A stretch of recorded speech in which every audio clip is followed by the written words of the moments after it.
একটা সন্ধ্যায় হঠাৎ গোঙানির শব্দ, তারপর জীবন মরণ লড়াই। নিজের আদরের বিড়ালের কান্নার মতো আওয়াজ শুনেই অজানা আতঙ্কে ছুটে গেলেন এক তরুণ। বাইরে বেরিয়ে যে দৃশ্যটি দেখলেন তা ভয়াবহ। নিজের একমাত্র পোষ্য বিড়ালটি এক বিশাল অজগরের প্যাচে আটকে আছে, নিঃশ্বাস বন্ধ হয়ে আসছে। কোনো কিছু না ভেবেই তরুণ ঝাঁপিয়ে পড়লেন সাপটির ওপর। বিড়ালটিকে বাঁচাতে যে লড়াই, তা যেন ছিল এক অসম সাহসের গল্প।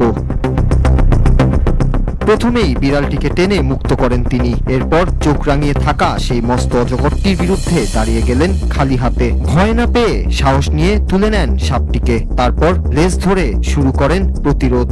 বারবার সিঁড়িতে আছাড় মারতে থাকেন। এই পুরো ঘটনার ভিডিও এখন ভাইরাল, যেখানে শেষে দেখা যায় সাপটি হার মেনে নিয়ে লেজ গুটিয়ে পালাচ্ছে।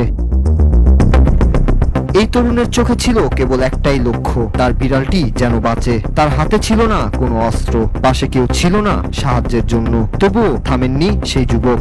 অজগরের শক্তি আর হিংস্রতাকে একা হাতে মোকাবেলা করে তিনি প্রমাণ করে দিয়েছেন পোষা প্রাণীর প্রতি ভালোবাসা কখনো অবিশ্বাস্য সাহসের জন্ম দেয়। এই ঘটনাটি ঘটেছে চলতি বছরের জুন মাসে থাইল্যান্ডের একটি বাড়ির সামনে। বিড়ালটিকে উদ্ধার করার পর তরুণ সঙ্গে সঙ্গে সেটিকে নিয়ে যান পশু চিকিৎসকের কাছে।